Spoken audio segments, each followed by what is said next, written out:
Share बाजारों में जारी उतार चढ़ाव के बीच global brokerage house Morgan Stanley ने इंडियन स्टॉक मार्केट्स को लेकर एक बड़ी रिपोर्ट जारी कर दी है। मॉर्गन स्टैनली ने कहा है कि भारतीय शेयर बाजार प्रेशर में रह सकते हैं। मॉर्गन स्टैनली ने इंडिया को अंडरवेट रखा है। हालांकि ब्रोकरेज हाउस ने इसके साथ ये भी कहा है कि भारतीय बाजारों के एब्सोल्यूट रिटर्न में सुधार देख सकता है। मॉर्गन स्टैनली ने कहा है कि इमर्जिंग मार्केट्स EMS में रिकवरी के चलते भारतीय बाजार प्रेशर में रह सकते हैं।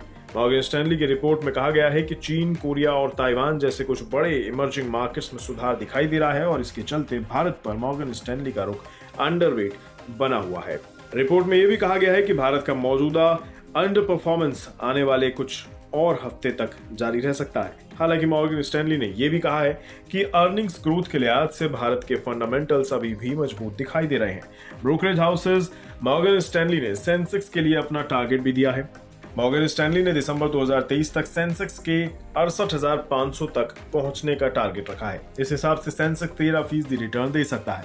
ये लेवल ये भी बताता है कि सेंसेक्स का ट्रेलिंग PE 20.5 गुना रहेगा, जो कि 25 साल के 20 गुना के PE एवरेज से ज्यादा है।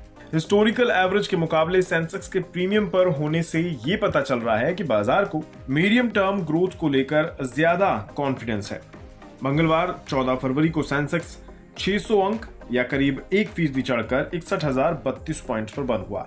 गुजरे एक महीने में सेंसेक्स 939 अंक चढ़ा है और इस दौरान इसमें 1.5% की तेजी आई है। हालांकि 2023 की शुरुआत से अब तक देखा जाए तो सेंसेक्स ने नेगेटिव 0.22% का रिटर्न दिया है और ये 135 अंक नीचे आया है। हालांकि बीते एक साल में सेंसेक्स ने करीब 5% रिटर्न दिया है और इस दौरान इसमें 2,890 अंक का उछाल आया है। 2022 में भारत के दूसरे बाजारों के मुकाबले बढ़िया प्रदर्शन करने को लेकर ब्रोकरेज रिपोर्ट्स में कहा गया है कि सरकारी पॉलिसीज, GDP में कॉर्पोरेट प्रॉफिट, शेयर में इजाफा और FDI फ्लो पर फोकस के चलते भारत ऐसी मॉनेटरी पॉलिसी पर चलने में सफल रहा जो कि अमेरिकी फेड को लेकर कम सेंसिटिव रही और अमेरिकी ग्रोथ की स्थितियों और तेल की कीमतों पर भारतीय शेयरों की निर्भरता कम हुई है।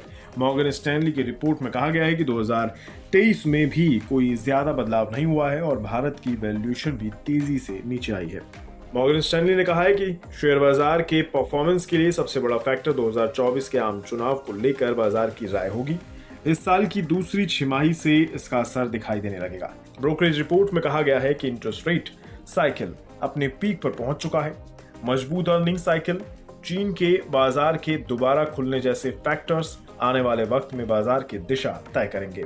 मॉर्गन स्टैनली का मानना है कि कैपेक्स और मार्जिन में सुधार से मजबूत अर्निंग्स ग्रोथ दिखाई दे सकती है। कुल मिलाकर मॉर्गन स्टैनली ने अपनी रिपोर्ट में भले ही ये कहा है कि भारतीय बाजार प्रेशर में रहेंगे, लेकिन उसने इस साल के अंत के लिए सेंसेक्स का ऊंचा टारगेट रखा है। यानी इन्वेस्टर्स को भारतीय बाजार में पैसे कमाने के बढ़िया मौके मिल सकते हैं।